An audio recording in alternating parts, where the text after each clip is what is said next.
Greetings and welcome to an extra special, supersized, 3-part bacon and cheese, all the fixings episode of Genre Grinder. Today we are talking about the weird, wild, sick, sad world of shot-on-video horror movies. My co-host in this journey, though given the amount of research he's done on the subject, perhaps I should call myself his co-host, is Directors Club and Tracks of the Dams, Patrick Ripoll. Patrick, say hi. Hi, how's it going? It's going all right. For the record, we were recording this in 3 parts, and we had already recorded this first part, and there was an accident at the lab, and everything was destroyed in a fire, and we salvaged part 2, but we have to re-record part 1. So if we end up referring to like the last time we spoke or something like that, that's what we mean, is that we recorded this once, and we're trying to remember everything we said, but I don't think we're going to lose that much. We did have a chance to rewatch a couple movies, so we were caught up with each other. In fact, I guess I only ended up watching one, but still. I did as well, though, it's going to be even better than the last time. Even better.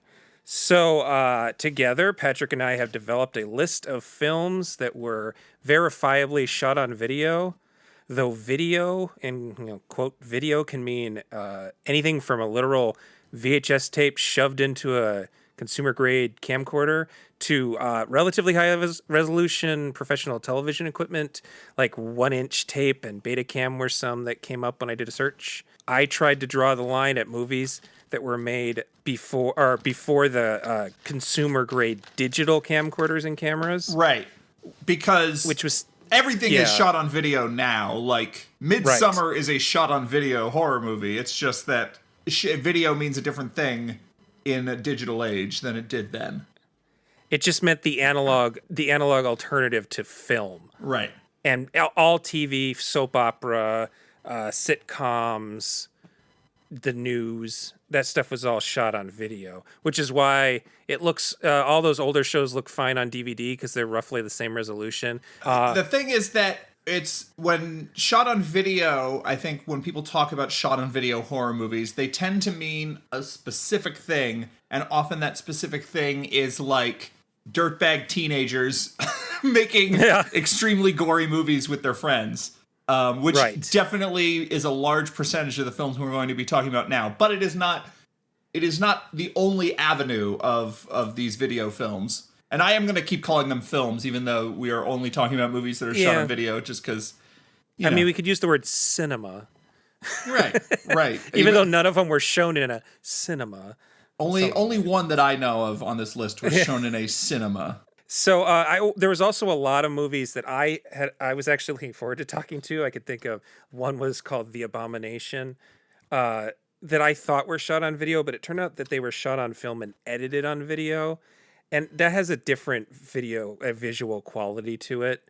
So there might be someday down the line, maybe we'll talk about 8mm films and films that were shot on film but edited on video so that they look similarly trashy. I went into That's sort of a different thing. I went into this assuming we'd be talking a bunch about the films of Tim Ritter, but it turns out most of Tim Ritter's early stuff was that exact thing, shot on 16mm, edited on video. So, yeah, it's a little different. Also, the list we came up with, which is by no means complete, is 92 movies, of which Letterboxd tells me I watched 24.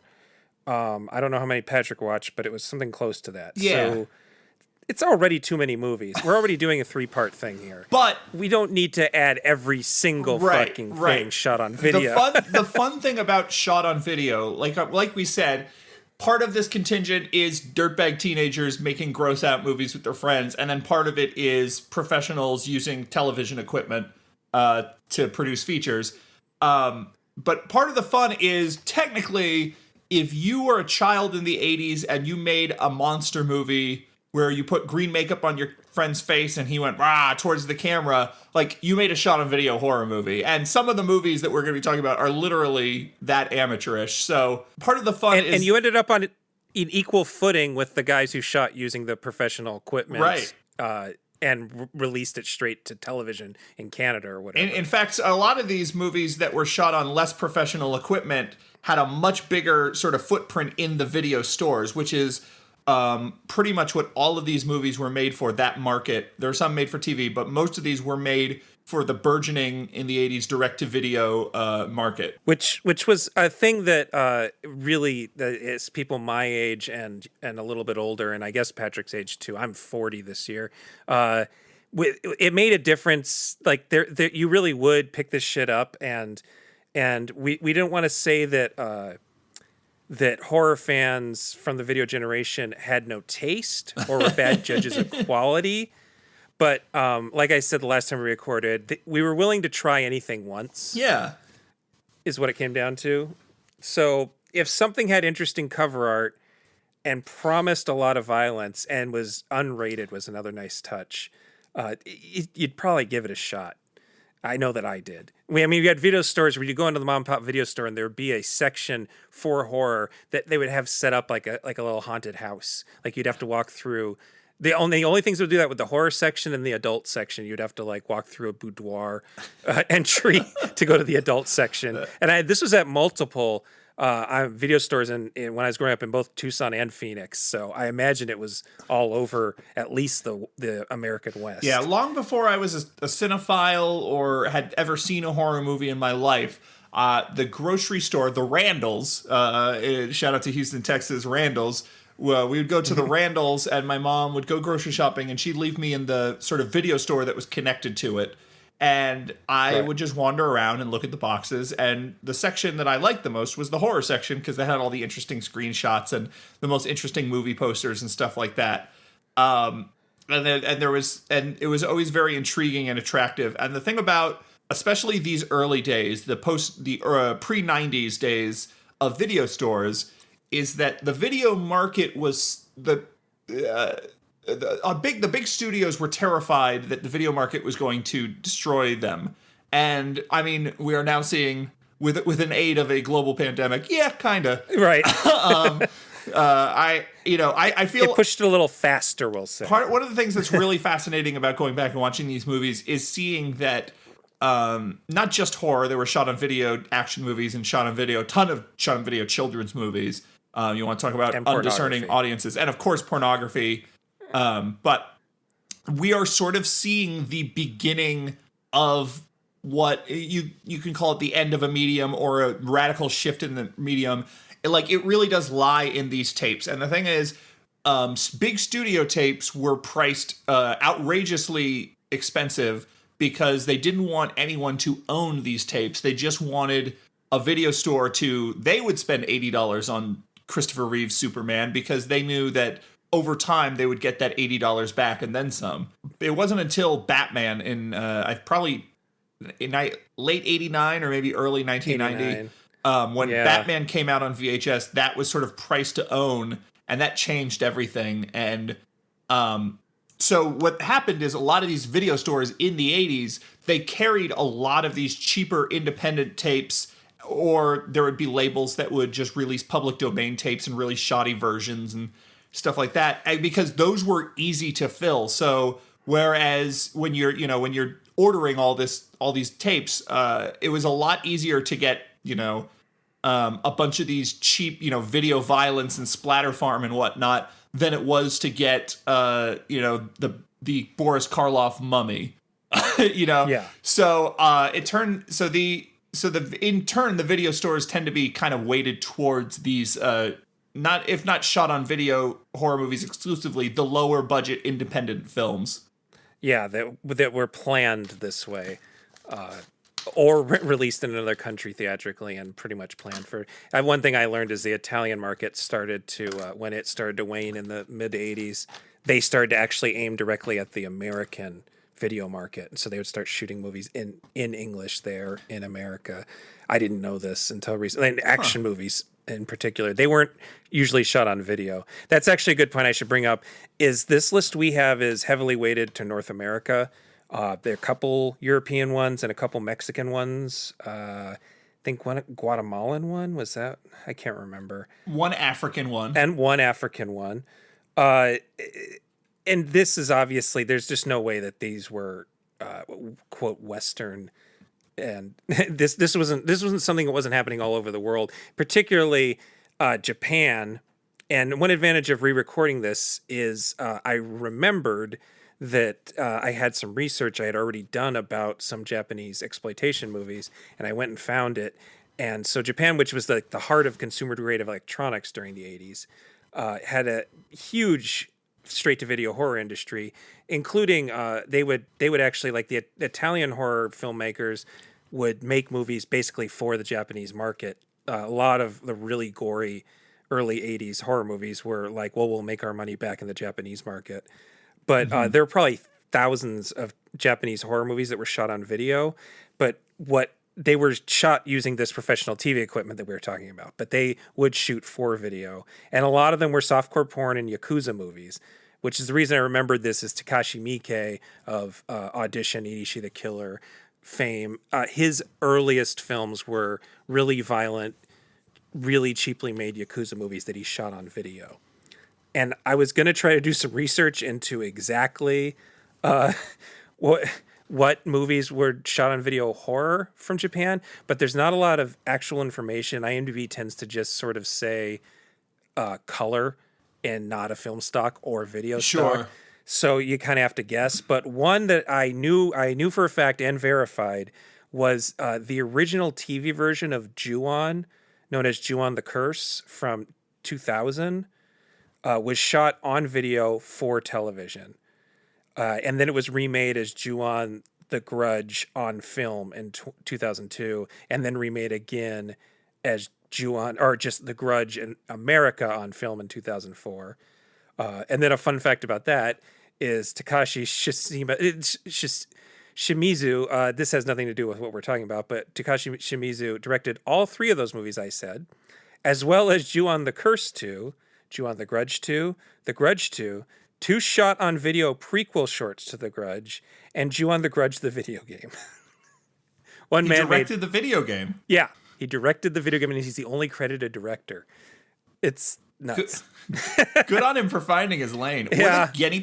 Were those guinea pig movies shot on video? That was actually when I was trying to verify. I'm almost positive the early ones were Flower, Flesh, and Blood, and I think Devil's Experiment. The first two that are basically just fake snuff film shorts. I'm almost positive those were shot on video. But again, IMDb just says color. It doesn't say, it just says the aspect ratio and color. It doesn't say the source. But I'm pretty sure those were, and then it got more popular and they started to use film. And they got more creative too. The other thing about the shot on video world is that it sort of is constantly bubbling under a lot of critical discussion. Because unlike a lot of independent films, there are not really many or any shot on video filmmakers who went on to then like be mainstream or crossover hits, you know? So they don't have a Robert Rodriguez. Right. People will go back and they'll be like, wow, you know, we'll watch The Terror because we know that Francis Ford Coppola would go on to do such, you know, great and grand Hollywood films. But shot on video filmmakers pretty much stayed in that lane, and therefore a lot of the interest in them comes from more genre-focused critical outlets, and it's a very specific sort of thing. Like Bleeding Skull is sort of on the vanguard of that, and there's not a lot of like academic writing on these films, and because it is a smaller niche. It is probably going to be people who are more interested in films that reflect the countries they live in. So it is going to be the ones that get talked about the most are going to be the American ones that have their own specific regionalisms that are fascinating in a way that if we were watching a Japanese shot on video movie, it might also have interesting regionalisms that we just wouldn't pick up on. So that's another reason why our list will skew very North American. Yeah, I should say another. The Bleeding Skull was a big part of this research. There's another one called Analog Nightmares, the shot on video horror films of 1982 to 95 by Richard Mogg, which I was not able to buy in time. So I kind of glanced through it on the look inside on on Amazon. So I apologize to Richard Mogg. I did not actually buy your book, but maybe two people will buy it because they'll hear this podcast. Yeah, Bleeding Skull, very helpful because there's a lot of these movies that we did not see, and just being able to look up info on that site for a lot of them was very helpful. And I guess before we get started, the other thing we had talked about the first time is I was asking Patrick if he had any memories of actually shooting on video, because these days everybody has a phone with a pretty good video, and we have TikTok and we used to have Vine and Instagram stories and YouTube. Pretty much anybody can very easily make their own movie and put it somewhere where people can find it.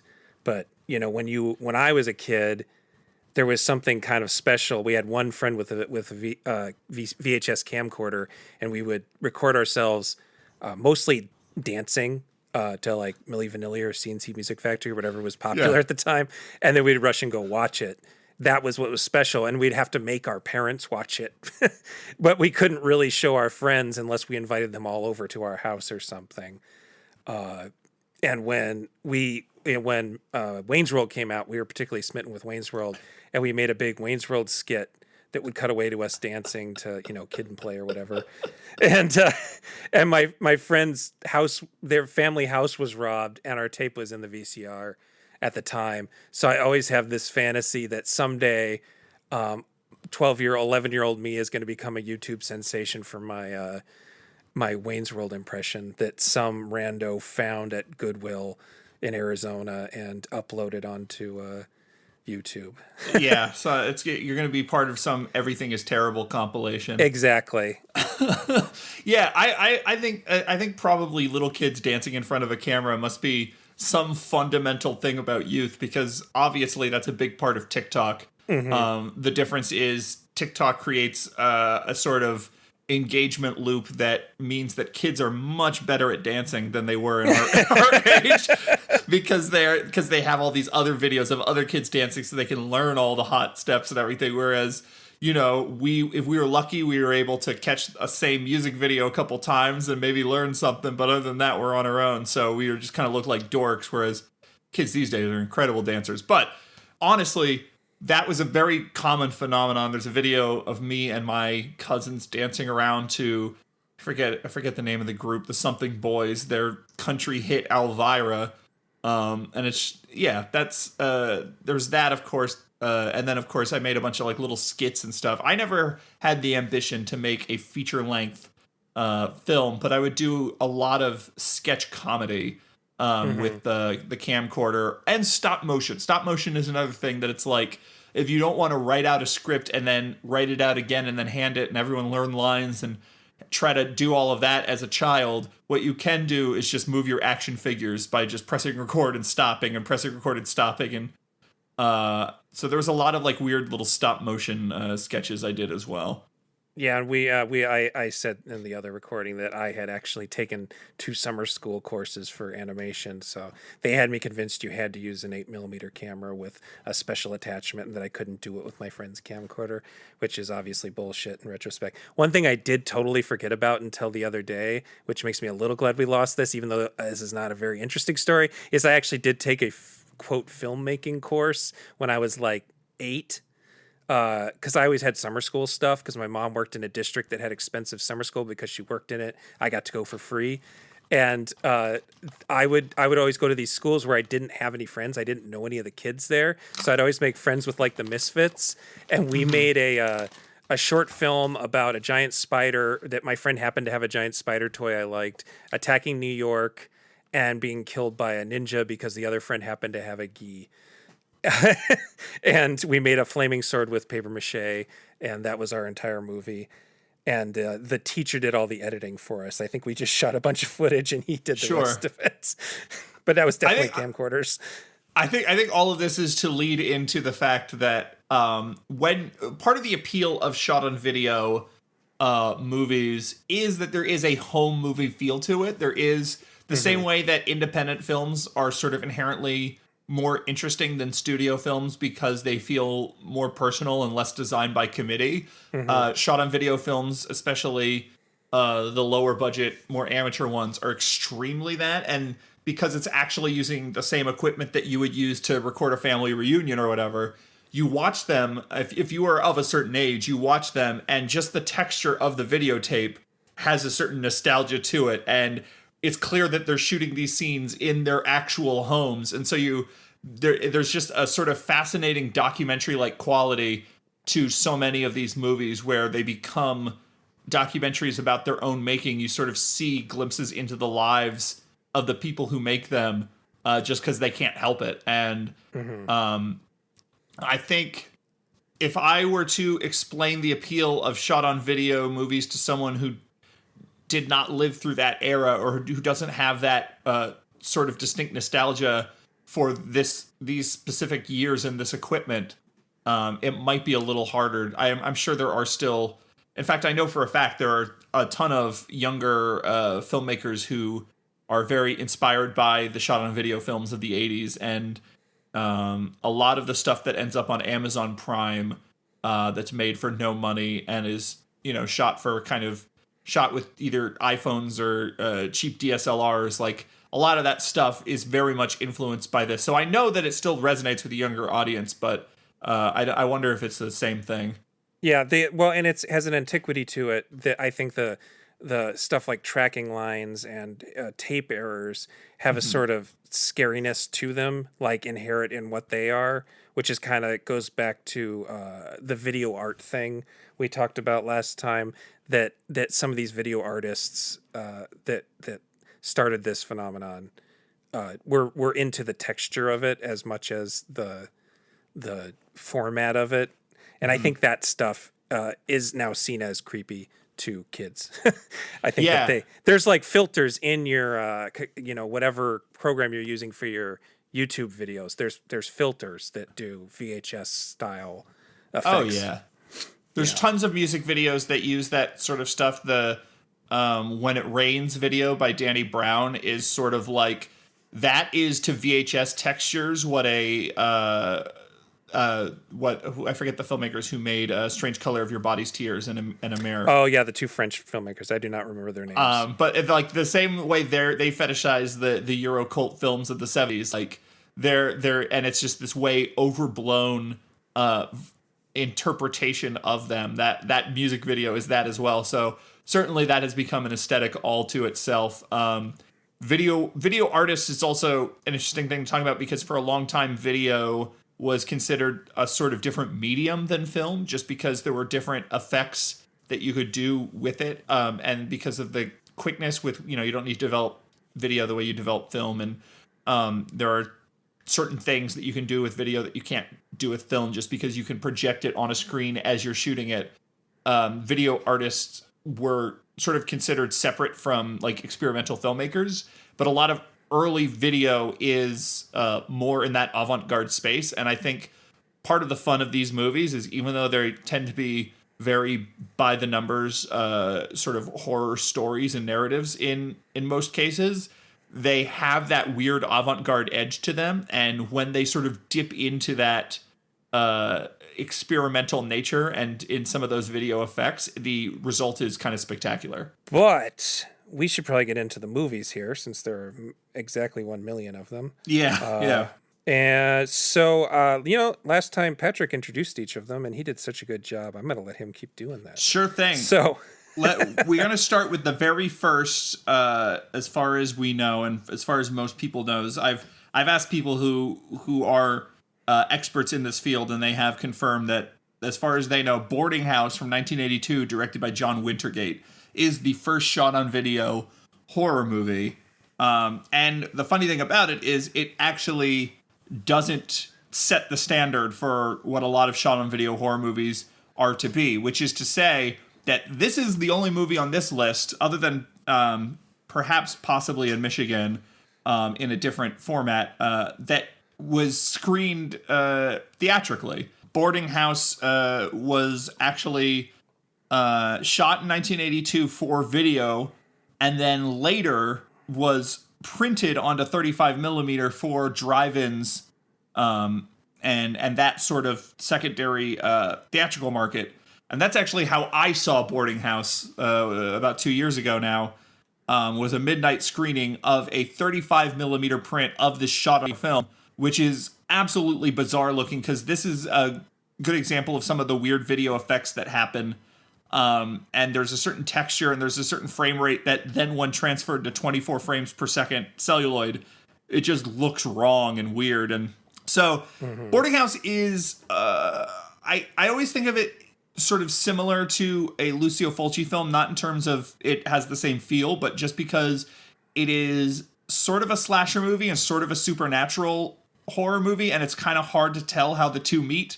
It is Right. it is also a wild vanity project by John Wintergate, the writer, director, and star of the film.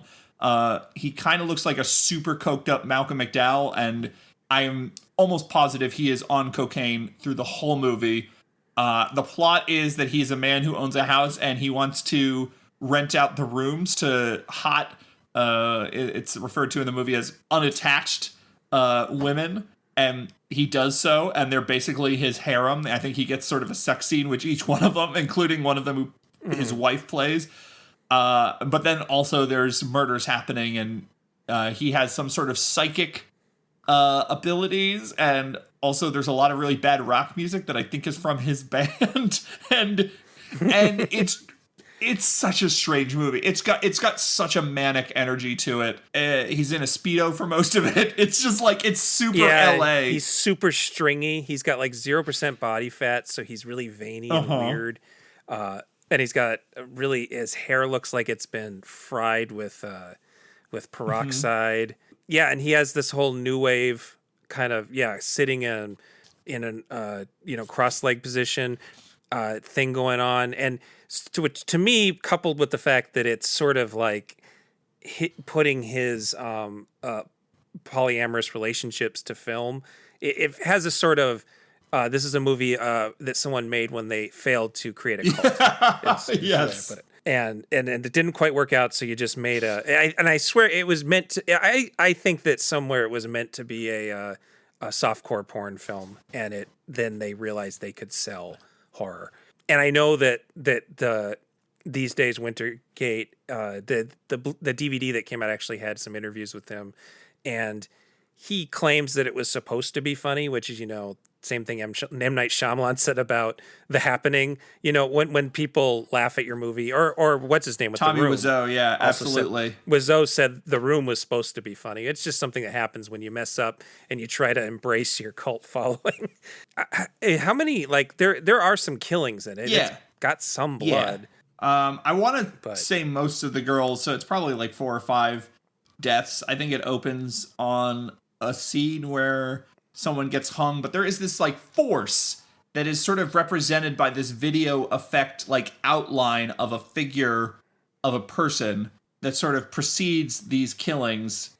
And again, I saw this about 2 years ago, and it was already just such a manic, weird experience. I can't quite remember the plot details, but it's a very good cult object. It's very good shot on video sort of cult object in terms of just the weirdness and the textures, and the same way that Tommy Wiseau shot The Room on film and digitally side by side just because he couldn't make up his mind. You get the idea that in 1982 this guy thought that video was a fine format for a feature film just because he was kind of out of his mind, and no one was going to tell him otherwise. He had no oversight. I guess you need to be have that sort of insane brilliance to venture out into uncharted territory the way that John Wintergate did. So shout out to him.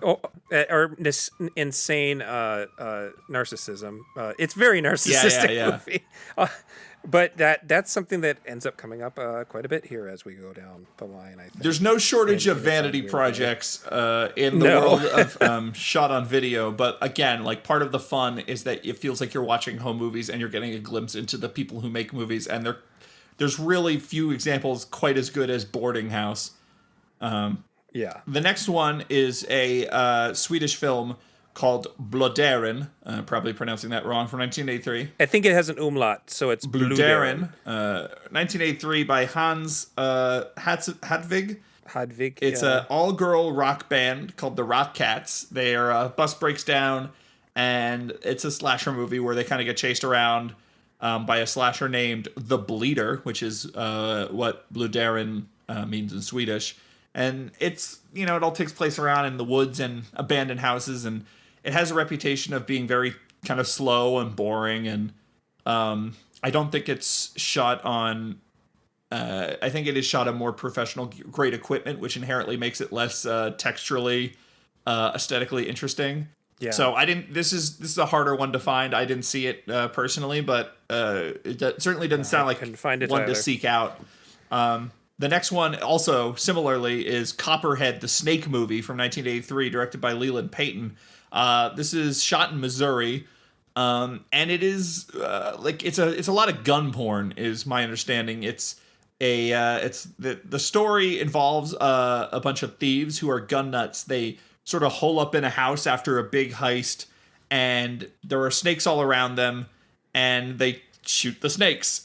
And the thing about this movie that makes it kind of hard to watch is that there are just a lot of real animal deaths. There are a lot of real snakes. I don't know if they're copperheads or not, but real snakes getting shot on camera. A lot of the stuff I read about this movie implies that it's like very fetishistic about the guns and stuff, and kind of just a really sleazy kind of a piece of crap. It sounds unpleasant all around. Yeah, absolutely. Personally, I do not want to watch snakes. No, I'm not a big snake guy, but I don't want to get a bunch of snakes and one snapping turtle get shot for no reason. I'm a big fan of snakes. They're Yeah. pretty cool.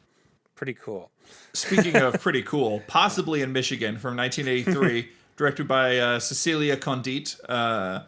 This is one of the more well-known shot-on-video horror films at this point. It's a short film. It's 12 minutes long, but it went viral on TikTok. It's not necessarily the biggest thing happening on TikTok, but it is the kind of the way the dialogue is performed. It is a horror comedy musical experimental video art kind of a thing, and so all the dialogue is sung in a kind of a melodic way.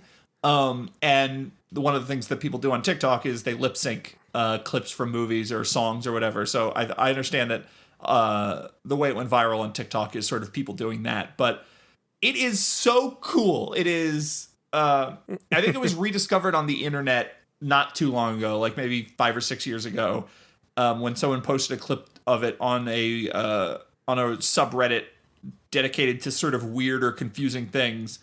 And it is very funny, and it's very charming, and it's got a sweetness, and it's about these two young women in a mall, and they're being stalked by this masked man in a tuxedo, and there is a narrator who is narrating about the trouble that this woman has dating men, and this very ominous man in the mask in the tuxedo is following her around, and her friend lure him back to their house, where they murder him and eat him, and then throw his remains in trash bags, and then throw those into a garbage truck. And it's a musical. The music is really cool and weird and low budget. A lot of these movies have extremely low budget soundtracks done on like Casio keyboards, and this is that taken to the next step because it's a musical. But it's extremely charming. When I tried to find it on YouTube, I was met with a lot of remixes of the song, and then a lot of people animated their own little versions set to the song, which is a cool thing that YouTube has, is people take audio they like and make like a 6 to 30 second long animated short about it. And so I did get a chance to finally watch this one since we had to re-record. And to me, this is what every terrible live action Adult Swim show and Dotist wannabe YouTuber thinks that they're making. Yeah. Personally, I find a lot of that shit just impossible to watch. Like I'm not a fan of Tim and Eric and all that stuff. But it's that sort of vibe to it, except for it's genuine. But it also knows it's funny. It's not like it's accidentally funny or anything like that. It's just weird in a funny way, and it is like a meme, and it to the point where it almost feels like it was made last year or something. That like some kids or some young adults found a mall that hadn't been revamped or whatever, like an abandoned mall, and just sort of shot this thing inside of it. The mall is the thing that verifies that it couldn't have been filmed recently because you'd have to reset dress that whole place. Yeah, it really is amazing how modern the sense of humor feels. There's a lot of these movies try to make up for, low budgets and non-professional actors and everything by being like, well, it's kind of a joke. We're kind of being funny about it.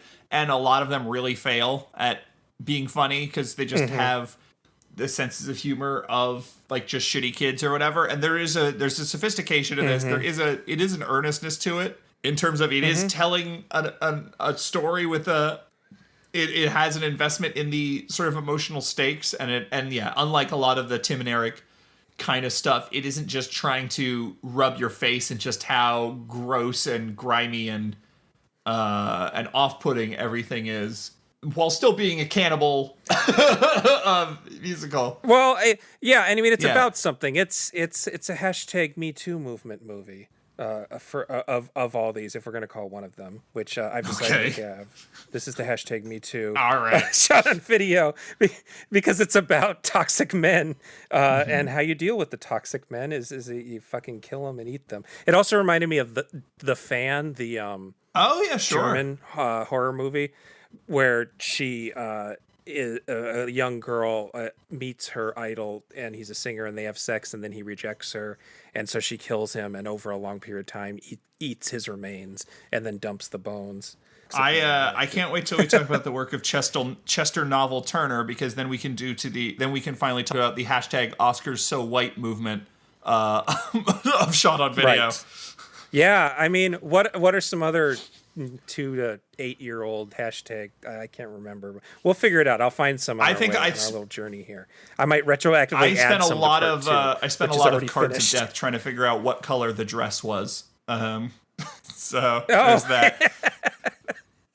The next film is Sledgehammer from 1983 by David A. Pryor. It's a I hate this note that you wrote to screw me up. We have our Google Doc right here. What are you talking about? This hilarious joke I wrote in. So Sledgehammer is a feature-length version of the stop-motion animated video for the Peter Gabriel song, even though that song didn't come out for 3 more years. No, it is... Thank you, Gabe. It is the first film of David A. Pryor. I forgot I did. I'm mad now. We had such a good flow going. This is already going so long. So David A. Pryor is best known for sort of his shot on video action movies. He did Deadly Prey and Man Killers. And he also did a campy slasher movie called Killer Workout. It's probably one of the better known shot on video horror movies. I think it was sort of a video store staple. It was probably one of the earlier shot on video horror movies to show up everywhere. And it is a pretty typical slasher movie. It's a group of friends sort of get away in this sort of timeshare cabin, and they're stranded there up on this mountain, and the ghost of someone who committed a terrible act, however many years ago, has returned to bump them off one by one.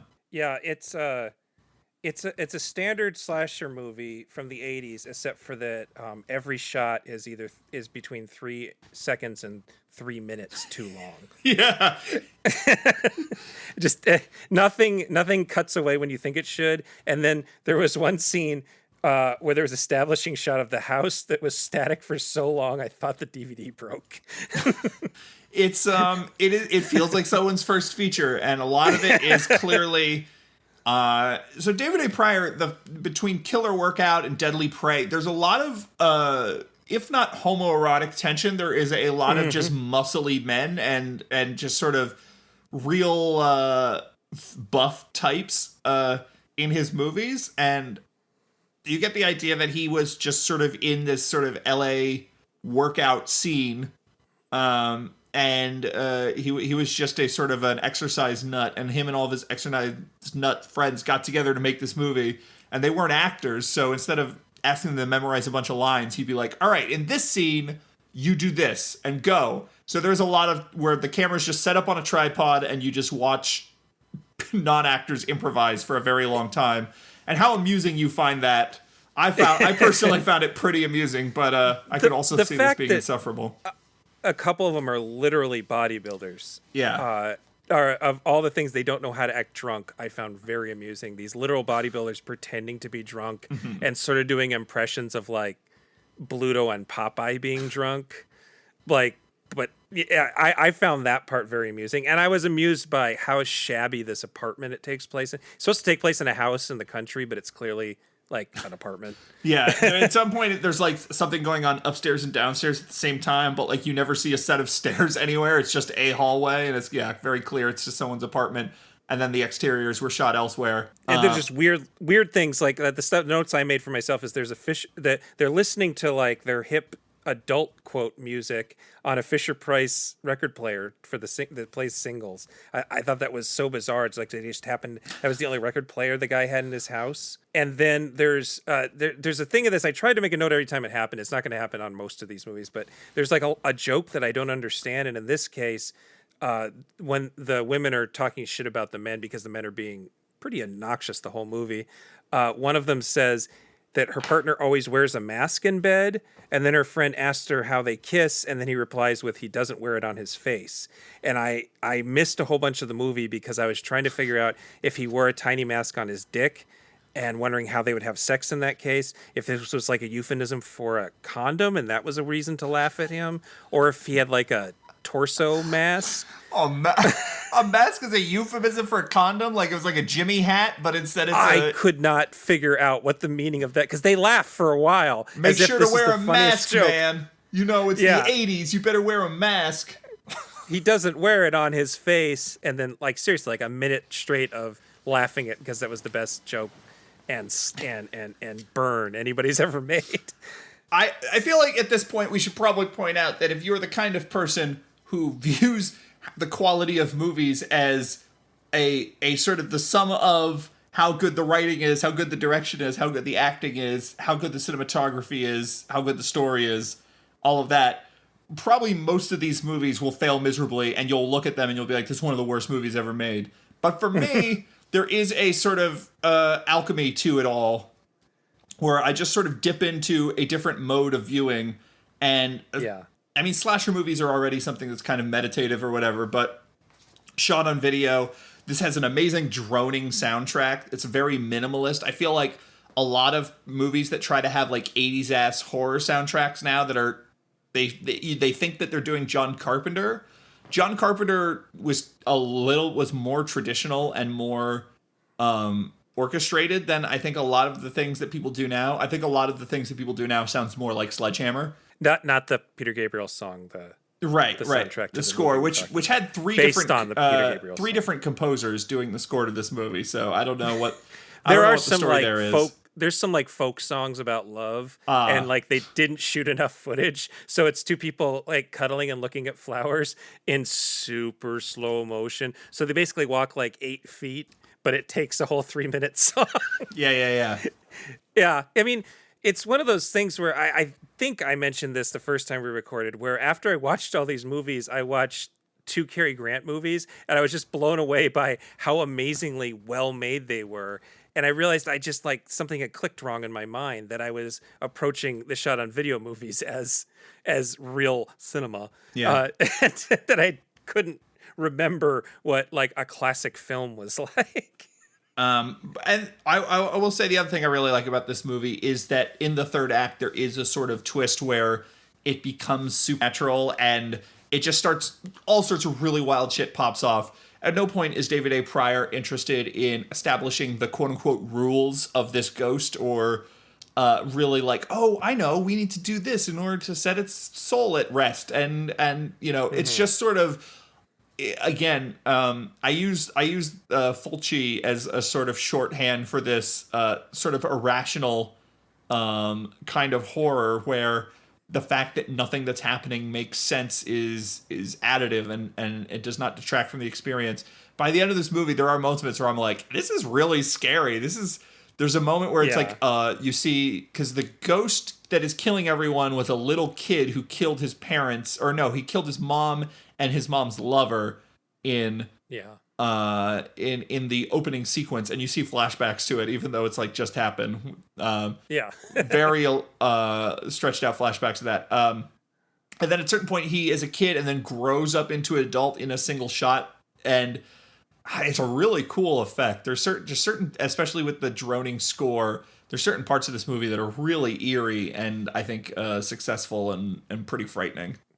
And the last act moves, Yeah. which is something that's going to come up a lot. So yeah, the fact that the last act makes up for the first two, and the fact that the soundtrack was really awesome, are definitely two things that come up for me a lot over and over again as we go through this list. Yeah. Next one, speaking of a last act moving and the first two parts maybe not moving so much, Suffer Little Children, 1983, directed by Alan Briggs. Go ahead and talk to me about this one. Well, okay, so what you found out is that this was made for British children's acting school, and they for some reason decided to make a horror movie instead of, I don't know, a movie about I guess it is technically a movie about orphans. They basically are pretending that their acting school is a sort of house for wayward youth, and so a particularly deranged child who doesn't speak comes to the boarding house for children. I don't know what you want to call it, the orphanage, we'll say. And she comes and things start to go weird because she can sort of invade people's dreams and show them horrible images and give them horrible nightmares, which eventually sort of breaks their spirits, I guess, and they kind of become her thralls. Yeah, she turns two other little kids into her slaves. It's not just like a little kid tormenting adults. She's tormenting little kids as well. Yeah, and it was the first one of these I actually really kind of enjoyed. Its biggest shortcoming is the sound is so bad. Oh my God. A lot of time goes by and you can't understand a single thing anybody's saying. So you have to sort of infer the plot, and it actually has more plot than most of these. There's this subplot about a former resident of this orphanage who's an adult rock star now, who's pretty clearly, to me, fashioned after Sting, who comes back and wants to check things out and is sort of hanging out with the kids. And I don't know if his plan is to raise money for them. Yeah, he's going to like put on a concert that raises money and awareness of this like sort of orphanage where he came from. And he ends up in a sort of relationship with one of the only two employees that work at this place. There's like basically there's a woman and a man, and the man, and they have some sort of like on again, off again relationship. They're in charge, and then there are like two kitchen staff ladies who have the only lines you can understand because they speak so loudly when they talk. It really can't be overstated how, and a lot of these movies have very bad sound mixing. A lot of the audio, because these are non-professional productions, comes from the onboard camera, which you would never do in a professional thing. You would have a boom mic, or you would have lav mics attached to the actors speaking, but a lot of these movies, you just hear the whir of the tape cassette as it's in the camera. And if two actors are 10 feet away from the camera, then it just means that you're not going to hear them too well. And also they could edit these by just setting up two VCRs next to each other. I had friends in high school that would make little shorts. Editing is something you can do on VHS to VHS, but sound editing is really not. Yes. So you have to have additional equipment, and if you don't, you're kind of screwed. So it's a lot of like the camera angle changes, and all of a sudden you just hear the room tone shift a little bit. The thing about this movie is like there are literally shots of this movie that is a tripod set up like 15 feet away from two desks and two people at them talking about what is happening for like 6 straight minutes, and you can't hear anything that's going on because the music is so loud. And so you're just looking at a long shot of two people in this very bland office talking about something that you don't know what for 6 minutes. And for a while, when I was watching this movie, I did literally think, there's some cool images here or there. It's sort of unsettling in some ways, but this might be the worst movie I've ever seen. And then the ending comes, and the ending is just totally spectacular. She sort of brings together her forces, and the adults figure out what's going on too late is the best way to describe it. And there's all of this, there's a lot of strobe lights and weird editing, and they start to use color. The music is cool because it's not just the sort of synth that you get in a lot of these, but also there's like punk and psychedelic rock. There's like a psychedelic rock song that plays, so like it feels like a drug trip moment, like really over the top. And Jesus shows up and starts pointing, and there'll be laser sounds because he's pointing. So I guess the idea is Jesus is actually battling this devil girl, who then, I was not clear on this, but it seems like it turns out she's actually like a much older woman in this body, like she's a witch or demon. She was I think she is a witch of some sort. The thing about these movies is, because they're not made by professional screenwriters, nor do they have professional producers who look at the scripts the screenwriters write and say, well, what about A, B, or C? Is that a lot of these movies have this malevolence to them because bad things happen because bad things happen. Bad things happen because in horror movies, bad things happen. And there's not motivation. There's often the typical revenge angle or justification for why evil ghost is going after these people that would be in a lot of these movies. It just doesn't exist. This girl just sort of is biding her time fucking with people and hurting them. And then at a certain point, just something switches in her and she goes, okay, I guess it's time to kill everybody now. And she just walks into one of the young women who works in the lunchroom and she makes her cut herself. And then there's that crazy strobe freak out in the attic with Jesus. That's really just unbelievably awesome looking. Just the full effect of the VHS aesthetic is on display there. Yeah, up and coming oh, my phone's ringing. That's great. That's going to sound good. Up and coming heavy metal fans might want to try to find this and just throw together a music video with just that part, because you just hit some double bass and some grinding guitars, and you don't even have to edit anything. You got it set. It's already at 175 BPM. yeah, exactly. Another thing is that the gore is not elaborate in this, but it's more brutal because it's just like you feel like the people, I guess because it's children, like, and they feel like there's real pain behind what's happening. And there's like children panicking while things are happening. It's like the scene in The Brood where the teacher gets killed, even though the kids don't get hurt. Just the fact that the little kids witness it makes it so much more horrible. Yeah. This movie is a lot of that. The other thing about this movie is that, and the very final shot is these two people coming into the house. I don't know if it's the people who work there or if it's someone else. I think it is. It's what's her name in The Rockstar, I think. She comes and she sort of just witnesses all the carnage, and she just screams.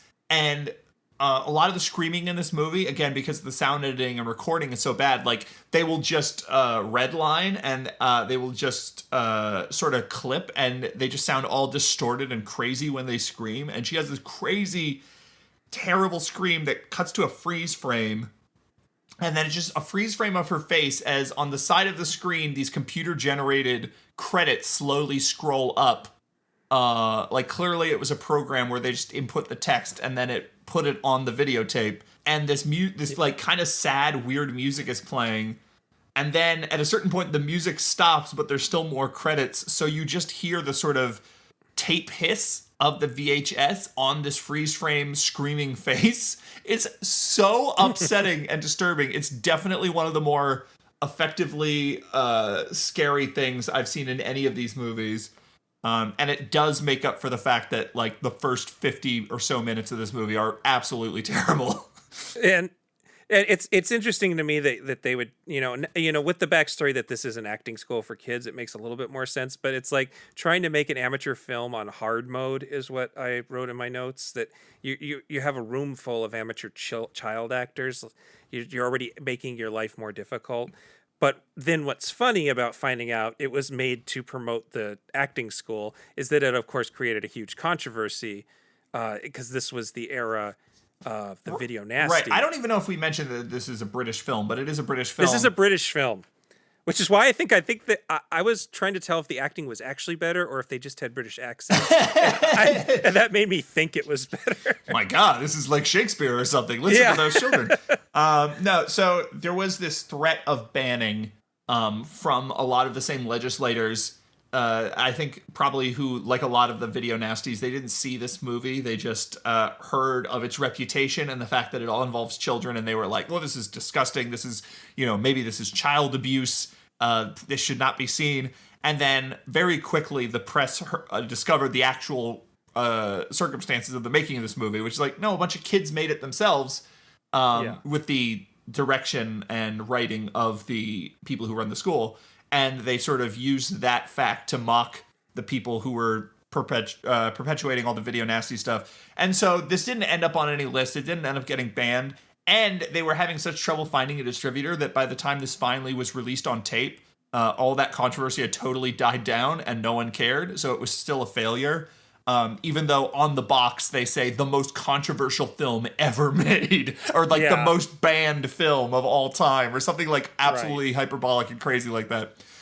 So it's got kind of a fun history to it too.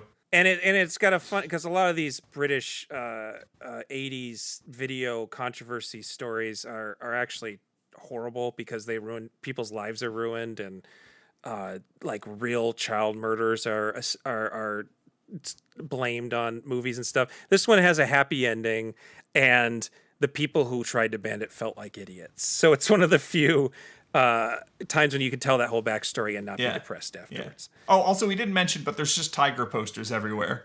Yeah. I made a note that there's tiger posters everywhere, and Patrick, last time we recorded this, was saying that he thought that was a thoughtful way of implying that there's something predatory happening. Yeah, like they're trapped with this kid and they don't even realize yet that this kid spells their doom.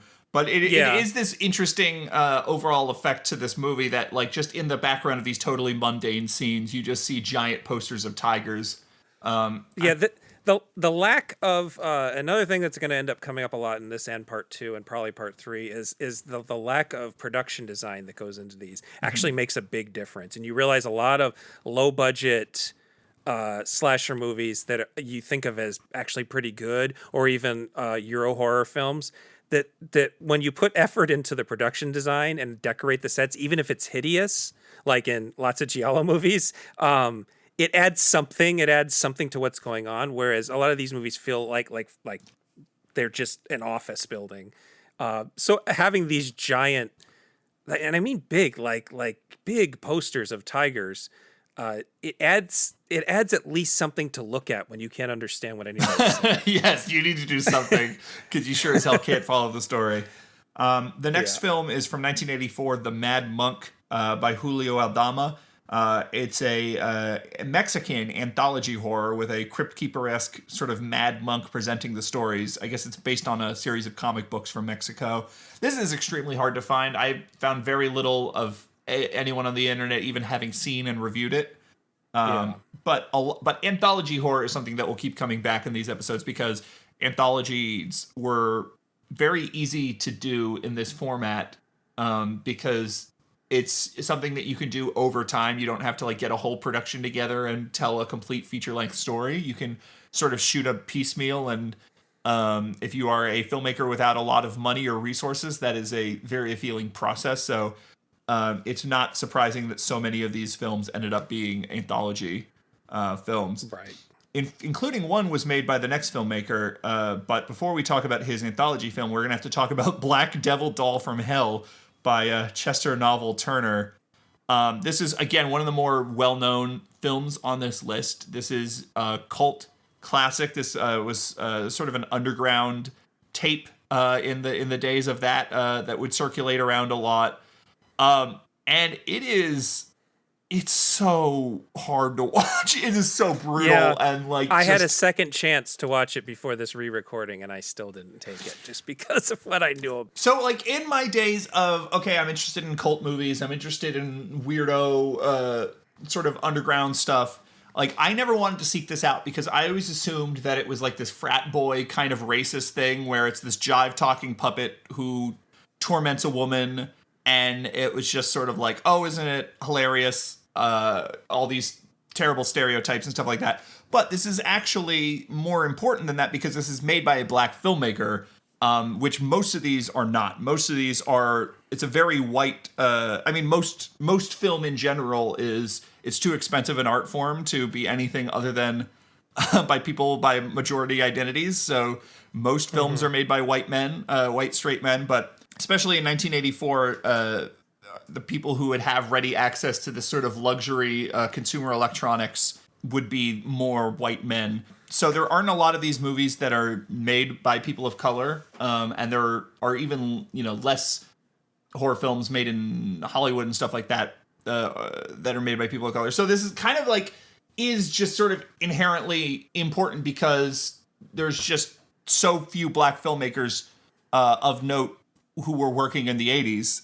especially the first half of the 80s. And it does make it harder to just look at this as, oh, this is just some stereotypical stuff that's ignorant. That said, it's also probably a lot of stereotypical content that's ignorant. It's about this woman who's this church-going woman, and she goes to this antique store and she finds this black puppet who is dressed like a farmer and has braids like Rick James because Chester Novel Turner says that he couldn't decide whether or not it should look like a farmer or Rick James, so he did both.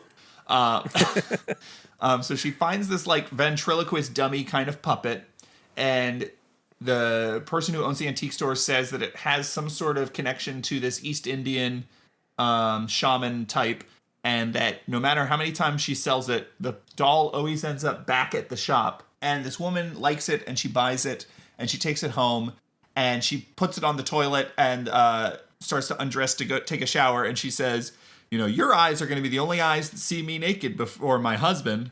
So she's a virgin, and she's sort of repressed sexually.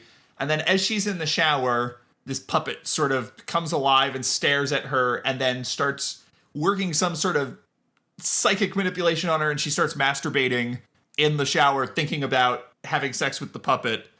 And then she, catches herself like, oh my God, what am I doing? And then later that night when she's in bed, she gets raped by the puppet. And it is the kind of rape scene where it starts off where she's resisting. She's tied to the bed. The doll is calling her bitch and shouting all sorts of demeaning things to her. And then eventually she gets into it, and it's like the greatest sex that anyone's ever had in their lives. And then the puppet disappears, and she sort of seeks out these casual sexual relationships with men, and no one can stack up to the puppet. And she returns to the antique store, and the person's like, I told you, the doll always returns back here.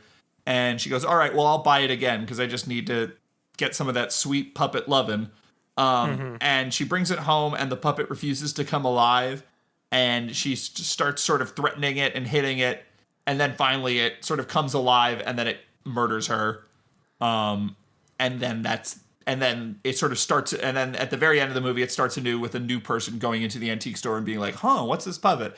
So, like, on the face value, this is a movie that is utterly ridiculous, and it's just a totally preposterous, nonsense kind of a plot, but it is taken really seriously. It is a lot of really bad feelings, like when you're watching this woman in this super long sex scene where the puppet's little tongue is coming out and she's just writhing around, and like you see her like just sort of desperately trying to find other men to get that back, and like there's just it's all about the bad vibes. It isn't, there's some joke to it, there is some sense of humor to it, there is a very dark sense of humor to it, but like mostly is it about taking an absurd premise and then grounding it in realistic emotional stakes, and it's really unpleasant to watch. Go ahead. And what we figured out the last time we talked about this is I mentioned it has a lot in common with the last part of Trilogy of Terror, which was a made-for-TV movie by Dan Curtis. It was 3 parts, all starring Karen Black, and the last part, her mom gives her a Zuni fetish doll. And it's supposed to basically represent everything from like her repressed sexuality to just sort of racist iconography attacking white women. Yeah. And so it does seem like Black Devil Doll from Hell is sort of a comment on that. Yeah, Trilogy of Terror was a very popular TV movie, and it still is, and people still look at that final segment and they look at it fondly. And because it's goofy fun, where it's a lot of like little puppet antics of her being chased around and all the stuff that makes the, you know, earlier Child's Play movies fun and stuff like that also applies to that segment in Trilogy of Terror. It's just that, yeah, it's also built on this racist, like, literally holding a spear and wearing a loincloth, like, African tribesman statue going like, bah, bah, bah, bah, bah, like Yeah. it's really racist imagery in Trilogy of Terror. And you can look at Chester Novel Turner doing Black Devil Doll from Hell as a sort of response to that movie. But it doesn't necessarily like the veil of satire does not necessarily protect it from being totally fucked up in different ways. Yeah, but making a statement on race doesn't mean that you have to ignore the misogyny of the of what he did. Right. And again, I haven't seen this movie, but it sounds very misogynistic to me. And honestly, like, we're both white guys. Like, this is a movie that probably there are serious film critics who are more equipped to unpack what he is doing and how he is doing it. I can only really speak to my own experience as a viewer, but I can at least acknowledge my limitations there in terms of criticizing a work like this. But it is, I think, one of the things that makes it interesting as opposed to a lot of the other movies on this list is it is extremely challenging, and it is sort of upsetting and unpleasant in a way that most of these movies won't dare. Like, most of these movies, even when they feel like gross or they have bad vibes or whatever, like, they usually have this veneer of just kidding to them. And this movie, just there's something undeniable about it. The score is, of all the minimalist synth scores that populate all these movies, like, this is the most minimalist, like, the most just stripped down and gnarly sounding synths. The quality of the videotape feels worse, like it was shot on a video. Like, I don't know if this is for a fact, or this could just be a matter of how it was transferred to DVD however many years later, like how well those tapes were preserved. But, like, it feels like the quality of the videotape it's shot on is even worse and more damaged. Like, just everything about it feels really grimy and upsetting. There's a scene where the, like, puppet leaps out from, like, around a corner and attacks her, and it goes into this kind of crazy strobing slow motion, and there's this sound that plays it's like genuinely just frightening, and it's so this is a hard to watch movie that is also like, it's important. I would say this feels like an important film, and Chester Novel Turner feels like an important voice. His anthology horror film that we'll be talking about in a little bit, Tales from the Quad Dead Zone, is another work that really centers itself on bad emotions. And I find and those are the only two films he ever made, and I find them both very interesting. And there are a lot of unique voices that exist in this sphere, but I think his is among the top there. The next one is, speaking of unique voices that shake you to your core, Trash Cans of Terror from 1985 by Chuck Handy. This is dumb. This is just some dumb, goofy shit. It's extremely amateurish sci-fi horror comedy about, like, alien trash cans or whatever. It's got, I think the main thing it's inspired by is actually, like, early Woody Allen movies, like Sleeper and Take the Money and Run and Bananas. Mm-hmm. It's about this sort of nerdy, nebbish guy played by the writer-director Chuck Handy, who sort of has this meet cute with this female bodybuilder in the middle of nowhere, where she doesn't know how she got there, and she's had some kind of encounter with an alien. And later there's a bar fight, which is clearly just, like, the quote-unquote bar is, like, the kitchen in his house. And they have a bar fight that is like, oh yeah, $35,000 worth of damages, but it's just, like, two guys pretending to do a really bad play fighting in an alley. Like, but then she has, like, these crazy superpowers, and she doesn't know what to do with them, and they're sort of on the run. This is the most amateurish of all of the movies I watched, or at least among the very bottom. As far as, this is a movie where you will have random jump cuts where people forget their lines and then look at the camera, and then they'll jump, and then suddenly they've said it. So it's like, he just, instead of redoing a take, he just edits out the parts where people talk to him or break character, and then sometimes he doesn't. Sometimes you literally at the end of a shot just hear them go, "How was that?" Or you hear him behind the camera being, "All right, that's good." There are moments where people like break character and they just start giggling, or Yeah. you hear his direction from behind the camera. There's a lot of stuff like that. It is super amateurish. It also has like a Coleman Francis kind of a feel, like Beast of Yucca Flats, where there's a lot of the storytelling is just done by narration because it was the easiest, cheapest way to do it. It has definitely like a reheated Woody Allen kind of sense of humor, where like at some point she gets captured by the aliens, and it is a cool sequence where she's all negative, which means all the colors have been flipped, which is something that video cameras could do very easily. So you see a lot of that negative effect in these movies. And she's all negative, and it's a close-up of her face, and the aliens are like, "We have such plans for you. You are designed for more than your body can handle at this moment." And that was like a kind of a cool moment, but then it's like followed by a joke where it's like, "We're giving you 10,000 orgasms a second. What? How did you survive that? I'm from California." And it's like, all right, all of this just feels like someone who doesn't know why Woody Allen is funny, but thinks that they can imitate him.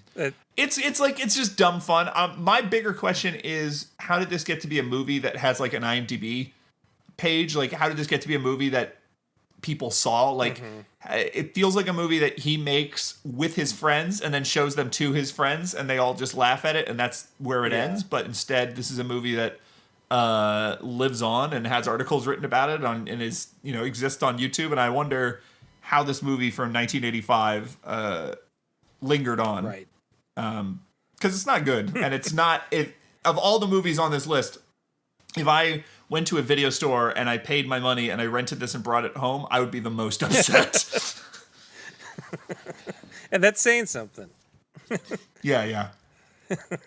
Next is The Bounty Hunters from 1985 by Bruno Pisciuta, which is an Italian production in Canada. I don't know if it was just the filmmaker who was Italian or the whole crew, but Well, yeah, it probably was the whole crew because, like I said, the basically the Italian industry figured out that North American video was a thing they could do, and I'm sure at some point they figured out that Canada was even cheaper than America because America was catching on to all of their guerrilla filmmaking and making them pay fines and shit.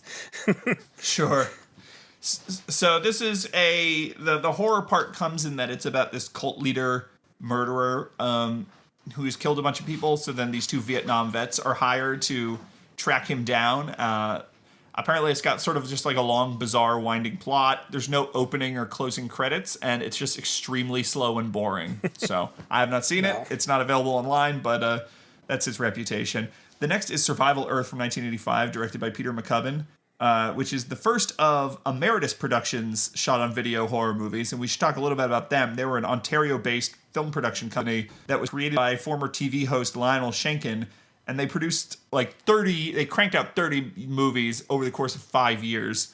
So that was sort of the stuff they were working on. They were working on more professional, sort of that soap opera kind of equipment. We'll be talking about one of their other movies next that you did actually see. Yeah. This one, it's a post-apocalyptic film, and most of the movie seems to just have 3 people. And from what I've read from reviews and stuff, it seems like the plot is just ripped off from Roger Corman's Last Woman on Earth, which is one of the movies he made in Puerto Rico while on vacation. Right. So, and I think the fact that they made 30 movies in 5 years and sold them to TV kind of implies that they were operating on a similar Corman-esque kind of philosophy of just cranking them out as fast as possible. And some of them did actually end up, getting a wider release as far as like playing on cable in America as well, in the days when cable was sort of desperate for product and you could kind of get anything on there. Nickelodeon was like 90% Canadian shows that Americans didn't heard of. Yeah, exactly. You're like, I don't know why all these kids have Australian accents, but I guess that's just what this show happens to be. Yeah. The next one is The Tower by Jim Makachuk, which you watched, and it's another Emeritus production. Tell me about The Tower, Gabe. So The Tower I wanted to watch because I like evil computer movies, which Jim and I talked about on our techno horror episode. This one actually would have fit. I didn't know about it. I would have put it on the list. And I like when there's a futuristic building of some kind that people get caught inside, and this has both of those. So movies like Shivers, which is also Canadian, Demons 2, a whole bunch of there's hospital horror movies where people get trapped in a nice hospital. They get trapped in the college in Shakma, and they get attacked by a baboon. It's just vibes I like, and we're talking, all these are about vibes. So I was looking forward to this. It is made for TV, so they do pull their punches.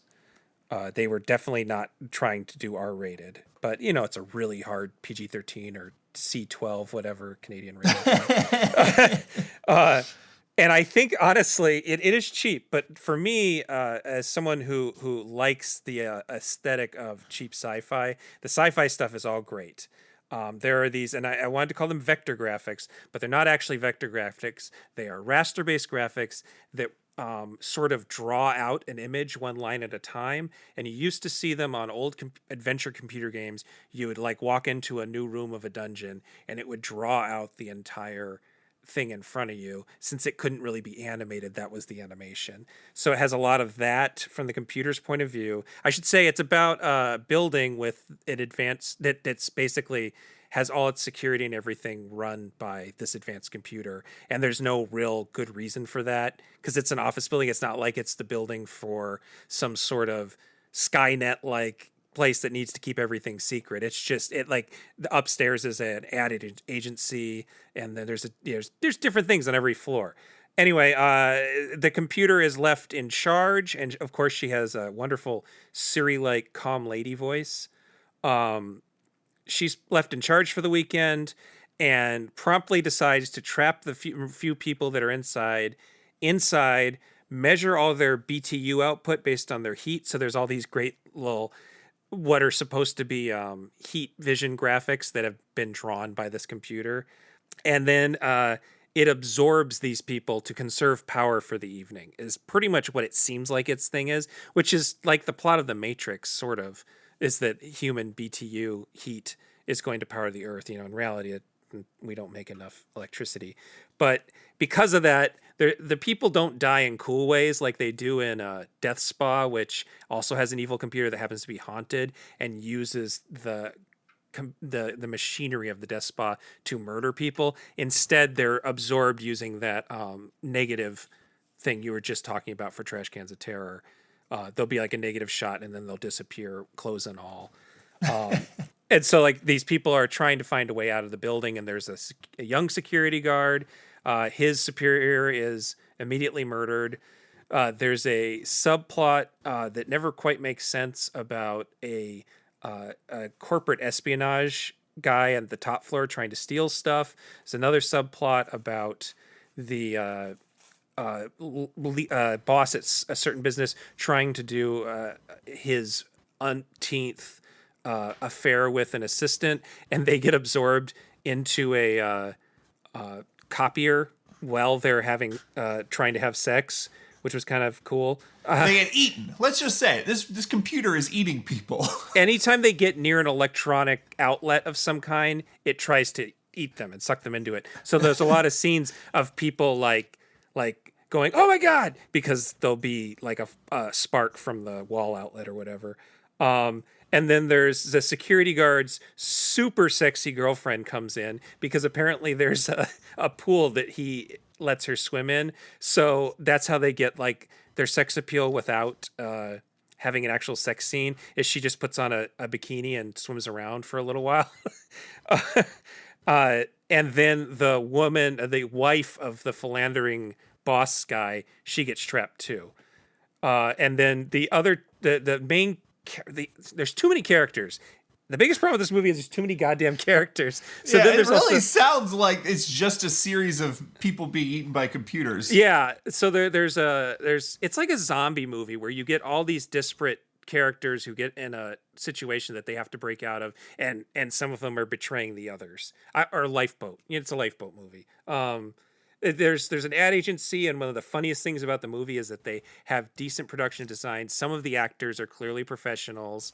They have these nice TV cameras to film with. They have somebody doing computer graphics, but they can't make up at halfway even like like remotely okay looking ad, what they call it, ad copy for this guy to show, like, check out my new ad copy. This is going to sell a lot of soap, and it's the most childish, horrible thing you've ever seen in your life. And that just blew my mind that they couldn't just like find an uncle and pay him $20 to make this one piece of ad copy. Come on, you couldn't find an uncle?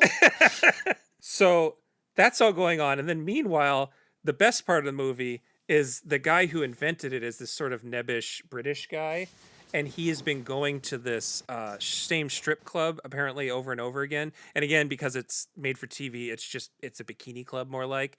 And he's stripper recognizes him, and she sits down with him, and they talk. And it's revealed that she's actually like super intelligent and knows all this stuff. And when they're talking about the computer, she's wondering if the computer is warring between her id and superego. And he says, that's an interesting point I hadn't thought of. And she's asking, and then he's genuinely interested in her work. Like, they watch a music video she's made. And it's actually sort of sweet. And so you kind of How long is this movie? Hour 40, I think. Oh, man. And that part's kind of cute, and you kind of hope they're going to be the heroes, but instead it's one of the ad men and this other woman who are the boringest romantic vacuum. And that's the problem with the movie, is they'll have long scenes of people with no chemistry talking about things that aren't the evil computer trying to kill them. I guess the thing is, this is a made-for-TV movie, and yes, TV movies have notoriously terrible pacing because they're paced for commercial breaks. Right. And there's no obvious breaks in this, but there's a lot of places you could put the breaks. I don't know if it ended up getting much of a TV release. But in general, these movies are like one of the reasons I was able to watch so many in preparation. One of the reasons it was so easy was that in general these movies are under 80 minutes long. Right. So like the idea of 100-minute long version of this is just sort of like, ugh, I don't know if I would have the patience for this movie. I mean, really, if you took you edited it and maybe added a couple of scenes where like people die in gory ways instead of just being absorbed, at least bump it up another star at least, I think. And the score in this one was really nice because it was really chill. It wasn't even really trying to be scary. It was like mood music. What do they call that? Vaporwave. It was like vaporwave. Oh yeah, vaporwave. Part of the vaporwave aesthetic is definitely that's true. Ties back to the shot on video era. So that was the Tower. I don't know if I really recommend it, but it is on YouTube if you're curious. And a lot of these movies are on YouTube, so it's worth checking them out if you're curious about any of these titles. Most of them are on YouTube. Mm-hmm. The next one is called Bikers vs. the Undead from 1985 by James R. Buick. This was an unreleased film, but by all account, it is a more ambitious movie with tons of extras. There are zombies created by a scientist who's working on chemical warfare, and a bunch of like bikers and countercultural rocker types or whatever have to fight them. And the biggest thing about this movie is that apparently it's a really great Phoenix, Arizona time capsule. So if you remember Phoenix, Arizona in the 80s, apparently this is the movie to watch, which is like a lot of these movies. Again, the regionalism is a big part of the appeal, is that they're very specific, and because they're not really thinking about like, oh, will that play in a different town or whatever. They're just sort of making it for themselves. Mm-hmm.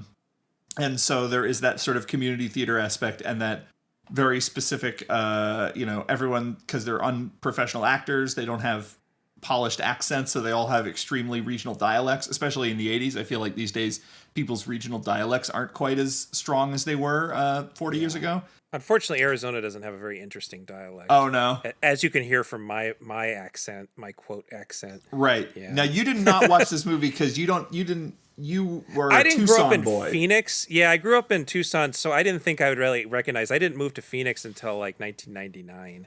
And so I just figured I wouldn't recognize anything. And I just had all these other more interesting sounding movies to work from. Sure. If it had been shot in Tucson, I would have been on that. I would have already seen it. Frankly, I've probably seen every cult movie that is available that was shooting in and around Tucson, including Nataz The Reflection, which I was really hoping was shot on video, but it was shot on 16 millimeter. All right. Well, that's Bikers versus the Undead. The next one is another emeritus production, Canadian direct-to-video, or direct to cable, I should say, anthology horror. It's It's also known as greedy terror, and no one seems to think it's any good, so we'll move on. Okay. Wait, you didn't? Did you actually say the name? Terror on Tape. Shock Chamber is this one. Oh, Shock The Chamber. next I had film- the wrong one. Yeah. Jesus Christ. The next Yes. film is Terror on Tape from That's 1985, the directed by Robert Worms. And this is another sort of callback to an era. The thing about the early days of videotapes and video rentals is that it was a space that was sort of undefined. It's like, what do people want to rent? You know, obviously they want to rent movies. They want Casablanca. You know, they want Psycho and Texas Chainsaw Massacre and Laurel and Hardy or whatever. But like, there were a lot of instructional videos made around this time, and those would end up in video stores. Sometimes there would be like a free section in a video store because there would be these tapes they'd get for free that were PSAs. There are a lot of like anti-drug animation, Saturday animation, Saturday All Stars anti-drug thing was free. Yeah, for sure. There were like, this is maybe a little later. This is probably more like early 90s, but there was like Magic Johnson talking about AIDS, you know? Yes. Like that sort of instructional videotape. So there's a lot of videotapes that don't follow the format of a feature film. And Terror on Tape is that, because it is not a feature film. What it is a compilation of film clips hosted by a visibly drunk Cameron Mitchell. And so it's just a bunch of like wild horror clips with interstitials that are shot on video, which is very similar in premise to Mad Ron's Previews from Hell, which is probably the most well-known version of this because it was on Netflix for a while, which is a bunch of horror movie trailers that have sort of framing segments between this guy and his corpse ventriloquist dummy in a movie theater. Which I'm pretty sure that's also shot on video, wasn't it? The interstitials were shot on video, while the trailers were all for movies shot on celluloid. So, Terror on Tape follows in that vein. Not a shot on video horror movie, but it warranted mentioning nonetheless. Next is Twisted Illusions, which is directed by Tim Ritter and Joel D. Wincoop. It is the first Tim Ritter shot on video movie. It's an anthology horror. It is 7 segments in 80 minutes, which I am just all about, including one of the segments was a prototype for his seminal cult favorite, Truth or Dare, A Critical Madness. It sounds like the TikTok of, or the Vine of a shot on video horror anthology. Well, the thing, especially about these more like kind of disreputable gore-focused shot on video horror makers, is that they're really only there to do the special effects anyway. They don't care about characters or plot or atmosphere or anything like that. They're just there to get to the next gory effect. And anthology horror is a great way to just like, and then you build to the punchline, the big bloody climax. And when the only point of those segments is that bloody climax, getting to that faster and having more of them is great. So I have not seen Twisted Illusions. I think it's available on Sub Rosa DVD, but it's not available online. But it's one of the ones I'm more interested in, especially because Tim Ritter became a guy who made so many of these movies. The next one also sort of has a lineage in the world of shot on video horror. Blood Cult from 1985, directed by Christopher Lewis. One of the more, again, well-known shot on video horror movies, because this was made by United Entertainment Pictures, which was a Tulsa, Oklahoma company that was created specifically to produce shot on video horror films. So it's professionally made. It's made on a Sony Betacam video, and it has like professional lighting. It's got like dolly tracks and everything.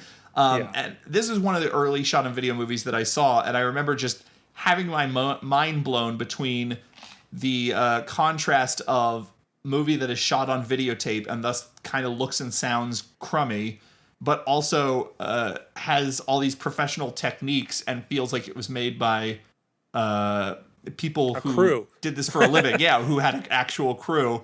More than 2 teenagers. So I saw this maybe 6-7 years ago. I was quite a fan, but it doesn't have a very good reputation. It has a reputation as being kind of boring. And I do want to say that the more professionally made a shot on video horror movie is, the less of those weird idiosyncratic wrinkles it tends to have. So I can understand why if you're going into it looking for more of the Polonia Brothers vibes, you're not going to get it from Blood Cult. But in my recollection from 6 or so years ago, I thought that movie was pretty good. Next one is the New York Centerfold Massacre from 1985, directed by Louis Farrell. So this was available exclusively via mail order from a company called Macabre Video Underground. And this is a really weird story because it was a movie that was 55 minutes long, which is already barely feature length. But large portions of it were deleted from the final cut because they were lost in a fire, which...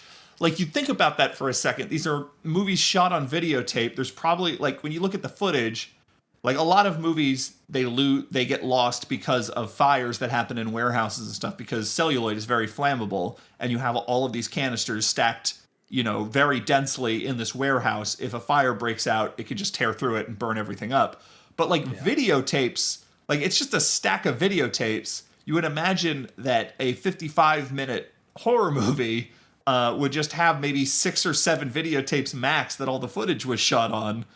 I mean, if they're depending on what speed they were recording, you could fit 6 hours on a videotape. Right. So assuming a very low ratio of shooting footage to usable footage, it would still be a maximum of just a tiny stack of videotapes. And then how does only one of those get damaged in a way that the movie ends up being 39 minutes instead of 55? I do not know.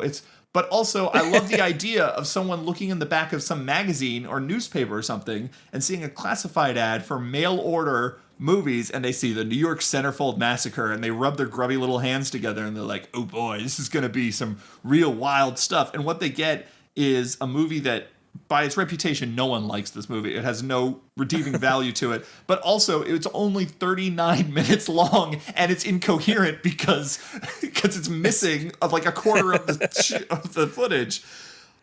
Bizarre. Very strange. New York Centerfold Massacre, very weird story. The next one, also shot by Christopher Lewis, who did Blood Cult from 1985, The Ripper. Now, you saw this one. Yeah, this was one I had avoided for years because it had such an awful reputation, simply because Tom Savini is in it, but he's only in it for maybe 4 minutes, if that, maybe more like 3 minutes, and was personally very upset by the resulting film, and has always been known to sort of spread that among his fan base at conventions and stuff, things that he wishes he hadn't done. Something similar happened when he was used in the advertising for Nightmares in a Damaged Brain. He basically burned all bridges with that movie. So I think that its reputation was unfortunate, that it was lambasted because it was advertised as a Tom Savini movie. And while it's not a good movie, it's better than awful, because it looks like a real movie for the most part. It has, like you said, it has dolly scenes. It has they think about the 133 to 1 frame, the standard box framing, which is something for some reason a lot of these filmmakers don't think about. I don't know if they thought they were going to get to show these in widescreen someday and they would be matted. But characters fill the screen. There's angles. The lighting has some depth to it, but it does look very soap opera. And it even like the sex scenes they're sort of like safe for TV sex scenes. The idea is that there is a man who is a teacher at a college, and he seems to be like pop culture history. So he is currently teaching about Jack the Ripper and the way Jack the Ripper is represented in pop culture. And he's also sort of a horror movie.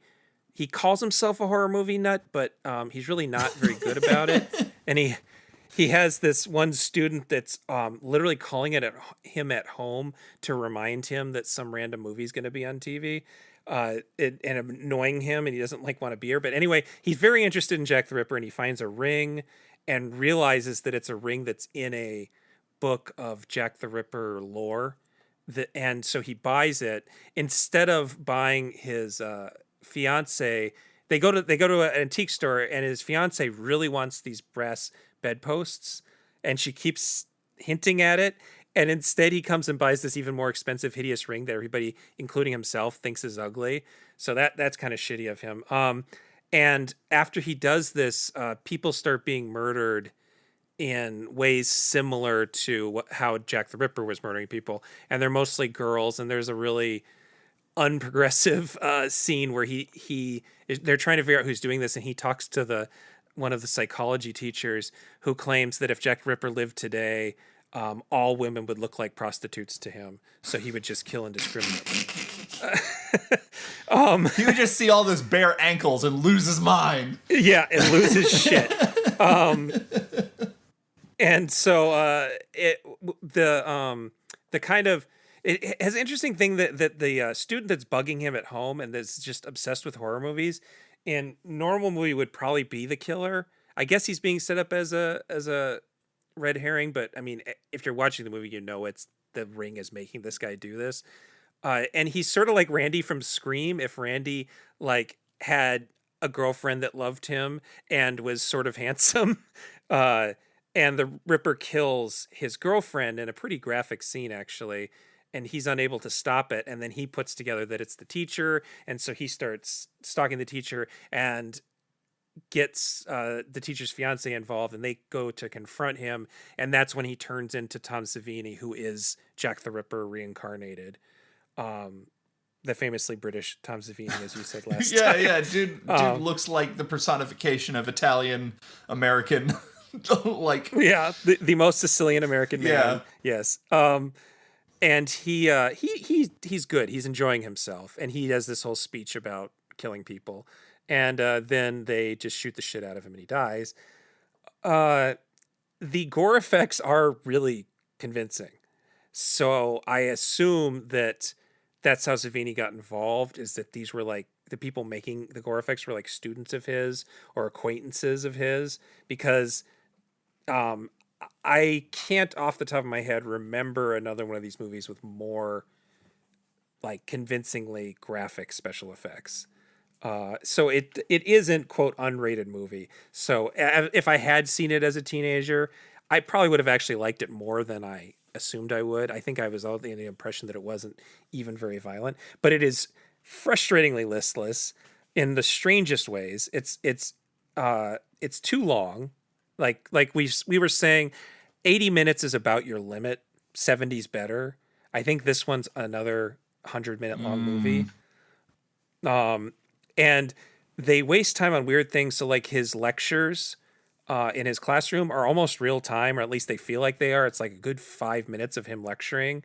And then there's him antique shopping feels like real time. There's even a part where he goes back to buy the ring, and the woman who owns the antique store says, someone called and I have to reserve that for them. Well, when will they get here? They'll get here at noon. Well, I'll wait. And instead of doing like a time lapse or anything, he just stands awkwardly by the register for several minutes, looking at his clock or his watch and waiting. And like, she takes another customer, and oh my God, it just goes on forever. And then when it's noon and the lady hasn't shown up, he can buy it. And it also needlessly pissed me off because it purports to be sort of this movie nerd movie, which is like horror nerd movie, which is calling back to other horror movies.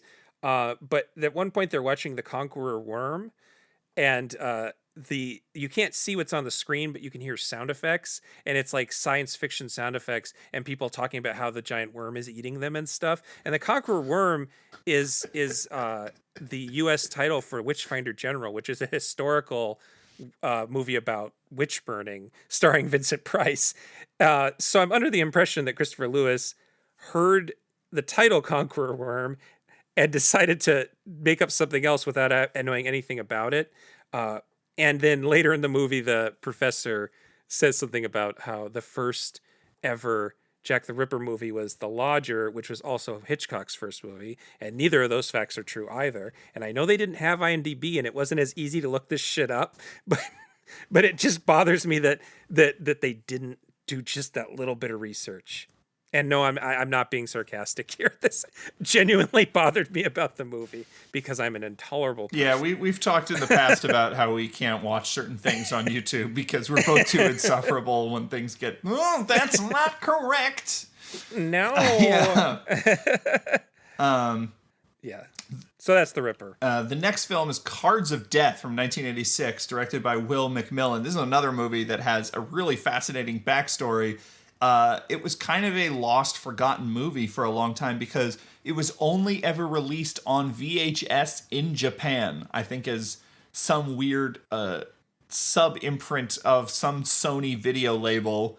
So this is a movie, despite being an American film, was never released in America until Bleeding Skull did a special edition VHS of it in 2014. As far as I know, this is still a movie that has not been released on DVD or Blu-ray.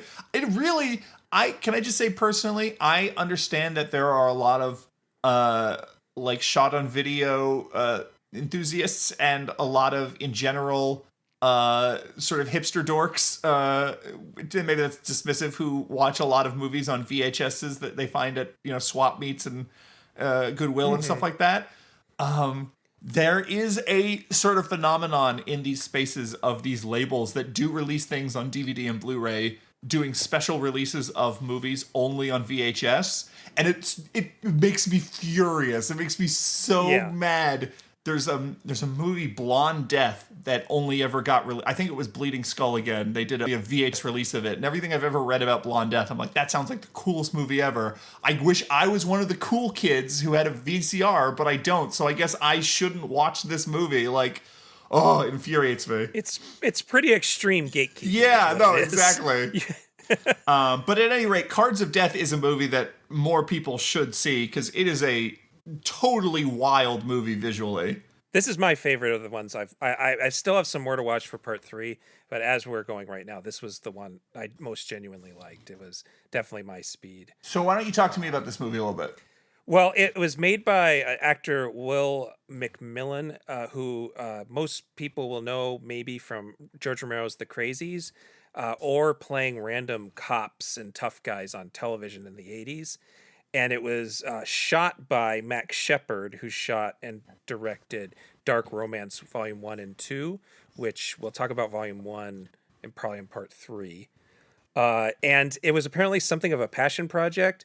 And he plays a undercover cop that is looking into this underground ring of a card game that's... They never explain the rules of the card game, really, but it's sort of like poker with tarot cards.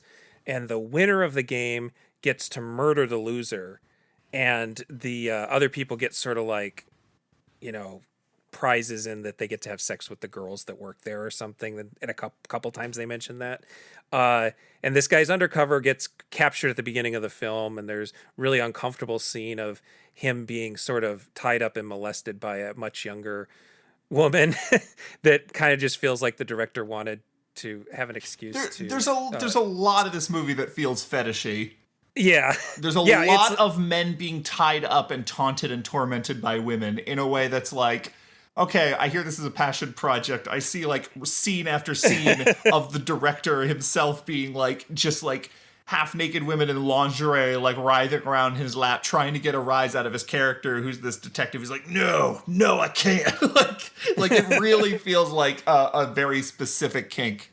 And this was, he disappears then, and we presume dead. They send bits and pieces of him to his office. So the rest of the movie is sort of cut between this pretty well shot kind of Law and Order type cop drama where they're trying to figure out how this underground ring works, and then most of the movie is how this underground ring works and what happens in this underground ring. And there's basically two people who run it, a man and a woman. And the man is, they're both particularly bloodthirsty, kind of very fetishistic people that kind of rape each other in two scenes throughout the movie. And they're surrounded by big abstract neon sculpture and smoke and it looks like kind of like a black box for plays that they're filming in. Yeah. It almost certainly is. And the way that it works is they have sort of false prostitutes that go out, and if you know the right prostitute to go to, you can get into this gambling ring, and it costs a lot of money to get in. So I guess it's got a little bit of that kind of Most Dangerous Game hostile thing going on, where But it doesn't seem like it's a money-making enterprise. No. It feels like it is, like, if you, like, I was waiting for a reveal where it's like, actually we're doing all this because we're trying to summon our Dark Lord and we need this many souls or something. Like, it felt like there must be some ulterior motive for these two, but I guess their ulterior motive is just they're so wicked. Yeah. That they just love all this murder. And so, like, all the staff are scantily clad women who are like these host prostitutes, but like it's hard to say what their exact job function is. And all the costumes have this sort of post-apocalyptic feel. To me, it was like, it's kind of punk. Yeah, it's punk, but so it's kind of like, to me, like, what if Mad Max, like, concurrent to the Mad Max that's happening in Australia, there's also an apocalypse happening in LA. And there are these people who just have rated costume shops because there's like Halloween costume, mix and match, patchwork stuff that just makes it feel apocalyptic, even though outside is really just the real world and pretty mundane at that. That dichotomy was really interesting. And then the other really interesting thing about it is how long some of the scenes are that aren't really narrative driven. Like you said, everything seems like a fetish. Everybody dresses like a fetish. There's a room. You saw it more recently. They call it like the smash room or the crush room, or when they get betrayed by their It looks more like a closet that is Yeah. in this sort of black box theater sort of setting where they play this game. Also, I should say, the place where they play this game, it's sort of defined by these jagged line neon lights that, because it's shot on videotape, one of the things that videotape has is these comet tails, which is when something is very bright, it sort of leaves an imprint on the video as the camera pans. So, like, for example, if you've ever seen like an old episode of SNL, when they have the stage lights on screen and the camera moves, you can see that it's sort of leaving this like black trail behind them. That's these sort of comet tails, and this whole set has these really intense neon lights that even when the neon lights aren't on camera, the glow from them is so intense that it sort of overpowers the faces and the people who are in it, and the entire look is really wild. And it was shot by Mark Shepard, who is the director of another movie we'll be talking about in part 3 called Dark Romances Volume 1. And then he also did the sequel, Dark Romances Volume 2, which also has an extremely specific look. And what I would call Mark Shepard's style is basically the fetish of like crazy, hyper-saturated neon lights and colors that is sort of a modern interpretation of what the 80s looked like, but doesn't actually exist in any movies from the 80s except for these movies. Right. You look at this and you go like, yes, this is some what were we talking? This is like some vaporwave music video. This is some like Grimes. You could see like someone like an artist like her having a music video that looks like this. Mm-hmm. It is so over the top and the style is so overblown, especially because it is juxtaposed by these like cop scenes where the cops are just sort of sitting in a normal ass office. And those scenes, they're still directed, like they still clearly are shot by someone who knows how to use a camera and knows how to like stage a scene. But they are specifically look mundane because it makes it feel like, you know, thematically, this is sort of this criminal underworld, and it really does make this world feel actively sort of like this other world. Like it feels like this completely different dimension that these scenes are taking place in. I think, and now that you've seen and it, we were talking about the crush room, but the crush room is this like room. weird closet attached to this space that like a wall slowly moves in, and then these people, like in one scene it's a woman, another scene it's a man, are chained up, and they're writhing around as this wall very slowly pushes them and smashes them. And like a lot of scenes in the movie, it just feels like someone's fetish of someone getting smashed. Yeah, and then they drink the blood, and it just goes on forever. The one thing I couldn't find something direct to compare it to, other than it feels like a postmodern music video that's supposed to feel 80s, but it did remind me of the really over the top things that Rob Zombie did to try to recreate the 70s, and that really misanthropic and bleak kind of nihilistic thing that just goes on too long and is just all about color and texture, but it doesn't have the throwback that does. It's like the real thing. Actually, now that I think about it, Mark Shepard's cinematography looks a lot like some of Rob Zombie's Hellbilly Deluxe era music videos. Right, right. Rob Zombie was really into like weird video effects and color separation and stuff in stuff like Living Dead Girl and Super Beast. Yeah. If you go back and watch those music videos, and I think probably that is, especially his music video for What Lurks on Channel X to me, is one of the closest things to the color schemes and sort of the wild coloration of these movies. So I don't know. I feel like there's something better to compare it to, but that was what just kept on popping in my mind. For me, this movie, I would have enjoyed it more if I understood the game. But like so much of it was just sort of like, I don't know who these people are in the game. I don't know what the stakes are. I don't know who's winning or losing. I don't know like what is going to happen next. I felt there were too many question marks, and again, it's a little bit longer. It's like a little past 90 minutes. And in a movie that was shorter, if it was like 20 minutes shorter or whatever, I would not have any problems with that. But at the length it was, I needed a little bit more investment.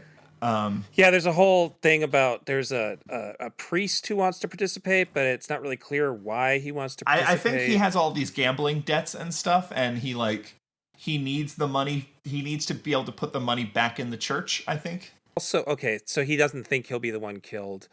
It would have been more interesting to have him win and then have to kill somebody, right? Than losing. And anyway, this is something that could be remade. You could just remake it and be a little more specific. I think the guy's still alive. Well, who can deny the name value of Cards of Death? That movie that was only released on VHS and. It got a Shudder release. It's not on Shudder anymore, unfortunately, but it was on Shudder for a while, so maybe some people saw it. I don't know. Maybe Shudder will just pay for it. They sometimes make movies, don't they? I don't know. Let's move on. Yeah. We're almost at the end. The next one is even stranger movie, Witch Doctor of the Living Dead, directed by Charles Abi Inonchong, which I'm probably pronouncing wrong. It's a Nigerian film by a Nigerian filmmaker. It is extremely rudimentary filmmaking. I don't believe it was edited in camera, but a lot of the times it feels that way. It feels like people will have a conversation where the camera just cuts back and forth, and instead of being a typical two-shot where it's cutting back and forth between the same two shots, the camera slightly changes angle each time, as if they just reset up the camera for every additional line. It is a horror movie about this Nigerian village that is being besieged by this witch doctor, and people don't believe that it's a witch doctor, and there's one person. It's almost like, what's funny is it is so rough. It is so, everyone is shouting. All the lines are shouted. Most lines are just repeated multiple times. Everything just goes on and just keeps getting repeated. Like, there's a zombie attack at one point where it's literally a close-up of a guy, and the zombies are just like guys in white face paint, just like screaming for like 4 minutes straight. It is like just ear-splitting screams. Unbelievable. It's very rough to sit through, but it is also, you watch it and you're like, this is clearly just a village got together and they decided that they wanted to make a movie.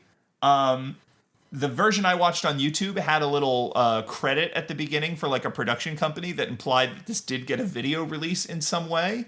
What kind of video release this got, I don't know. But what's funny is, like, even though it's so rough around the edges, the basic story arc is something similar to like a Jaws, or maybe like a Jaws 2, where there's this village that keeps getting attacked by these zombies by this witch doctor, and no one believes the one guy who understands what's going on.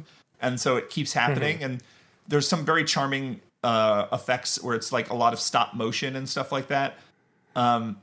It's on YouTube. You should probably just check it out for a little bit just to see what it looks like. But considering that a lot of Wakaliwood has been getting a lot of notice. Nollywood, Nigerian Nollywood, yeah. There's a good documentary on the subject called Nollywood Babylon, which is where I learned most of what I know about it. But yeah, it's the third largest film industry in the world, behind Hollywood and Bollywood.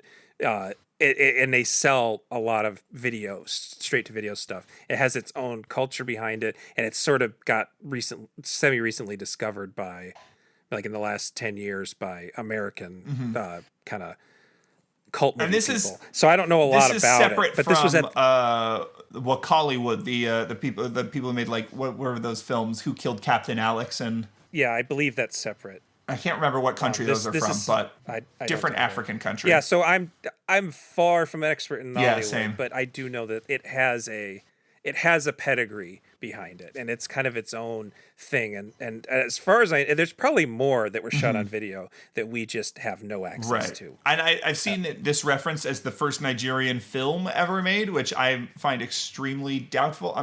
It's just no way. But at any rate, it is an early Nigerian shot on video horror movie, and it does definitely have that feeling that a lot of the best shot on video has, where you really feel like you're just seeing the people who made it, more so even than the characters that they're portraying. And that's the end of part 1. Stay tuned next year in early January and mid-January for parts 2 and 3. I hope everybody has a great holiday season, a happy new year. Stay safe, wear your mask, Black Lives Matter, and I'll talk to you later.